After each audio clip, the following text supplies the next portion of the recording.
Hello tout le monde! On se retrouve aujourd'hui sur un tutoriel inspiré par la lune et ma couleur favorite du moment qui est le turquoise. Donc je vous laisse déjà regarder les images et on se retrouve pour le tuto.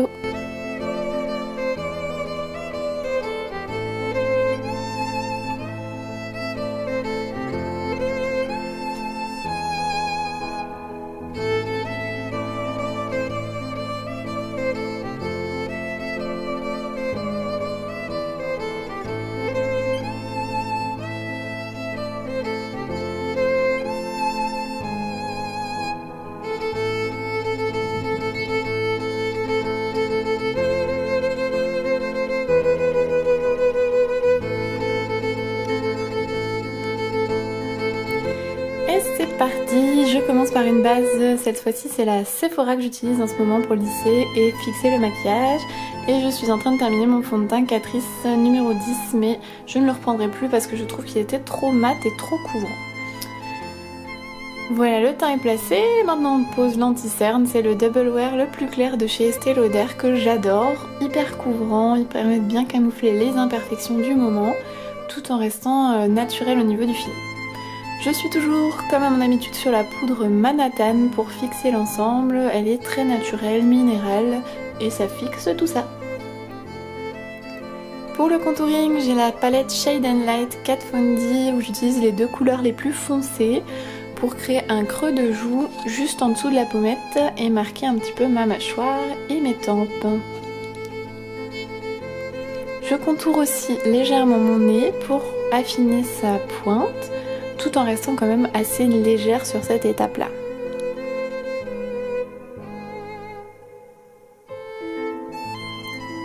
La palette Blush Too Faced, j'utilise le blush le plus à gauche de la palette qui est légèrement orangé pour rehausser un peu mon teint et donner le côté bonne mine. Ça c'est un super highlighter que j'ai trouvé en Allemagne par hasard qui est sur le sous-ton blanc et ça va très bien sur un teint pâle comme le mien. On le place aussi au cœur des lèvres et juste après je le mettrai sous l'arcade sourcilière et à la pointe du nez. Pour la base de fard à paupières, c'est comme toujours la base essence qui va permettre à mon maquillage des yeux de tenir bien mieux et intensifier aussi le fard à paupières que je vais mettre après. Sourcils, c'est la palette Sleek que j'utilise avec ces deux fards crème et poudre. Et il y a un pinceau compris à l'intérieur qui permet d'être ultra précise pour faire un dessin bien défini de votre sourcil.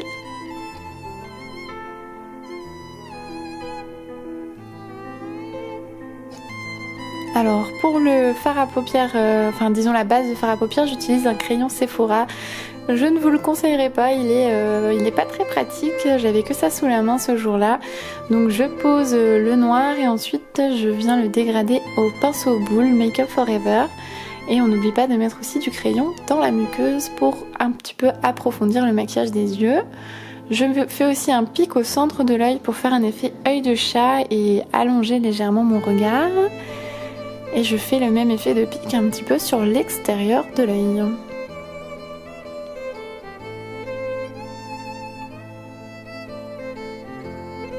Pendant que la batterie chargeait, j'en ai profité pour faire le côté gauche, où vous voyez déjà un petit peu ce que je vais réaliser pour les yeux. Et avec ce magnifique turquoise de la palette Urban Decay, c'était une spectre, je vous remettrai en barre d'infos la référence exacte. Je vais donc faire un effet de masque sur l'ensemble de mes yeux. Et c'est vraiment, vous le voyez, un turquoise super lumineux que j'adore utiliser en maquillage. Je le mets sur le contour de l'œil sans repasser sur mon smoky noir pour bien laisser le côté noir et intense sur les yeux. Avec un crayon P2 turquoise, je vais venir créer donc du relief en tapotant la mine, voilà, sur l'ensemble de ma base turquoise que j'ai déjà faite avant. J'insiste un petit peu plus au niveau du centre des yeux pour vraiment intensifier cette zone-là du masque.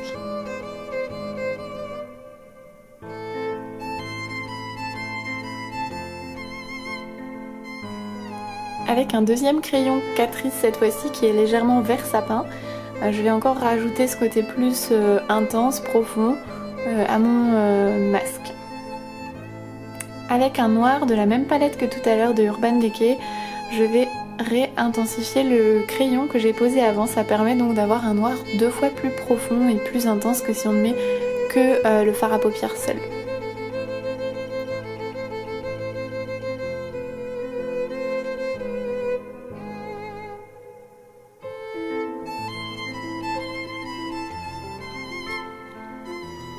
Sous l'œil, je vais aussi créer un pic qui va permettre de donner ce côté un petit peu plus complet au maquillage.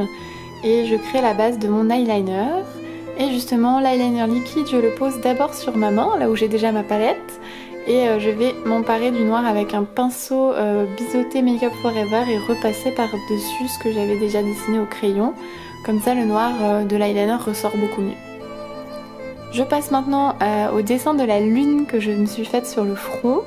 Je le fais d'abord au crayon pour faire la base en esquisse. Et par la suite, avec un eyeliner, je vais venir repasser par-dessus pour que ce soit plus net, plus défini. Et l'eyeliner, c'est en ce moment le Kat Von D que j'utilise et il est vraiment génial. Il est très précis, c'est ni en fait un pinceau ni un feutre, donc c'est beaucoup plus précis, c'est des poils taillés en pointe. Et vous voyez que ça permet de faire quelque chose de bien net. Ici j'ai posé les faux cils mais ça n'a pas tourné, donc j'en ai aussi profité pour mettre mes bijoux de cheveux. Et maintenant je pose un superbe mascara, une très belle découverte de chez Sephora, c'est le tout dernier à être sorti. En 2-3 passages vous faites l'ensemble de vos cils et il donne tout de suite un beau volume. Et vos faux cils sont bien emprisonnés avec les vrais cils. On passe aux lèvres, là je pose un contour de lèvres rose boisé de chez Peggy Sage, ça c'est vraiment pour faire déjà la définition du contour des lèvres. Mais le côté intense ça va être avec ce rouge à lèvres là qui est donc un rouge à lèvres NYX bleu turquoise, un peu nacré irisé, il est vraiment très beau, très lumineux. Et c'est la touche finale du maquillage, j'en rajoute aussi quelques petits points sur le masque. Et voilà déjà le résultat final de ce maquillage. J'ai également pour la coiffure, j'ai mis des bumps au niveau de ma coiffure pour que ça fasse cet effet de volume à l'arrière. Les bijoux, je les ai trouvés chez Emma. Et pour les ongles, c'est une base de couleur mint holographique avec par-dessus un sticker L'Oréal effet justement strass que je trouvais très joli et très adapté à mon maquillage du jour. Et là j'ai déjà donc fini le maquillage, je vous fais quelques zooms sur l'ensemble du résultat. Vous verrez aussi après la tenue que j'ai assortie avec.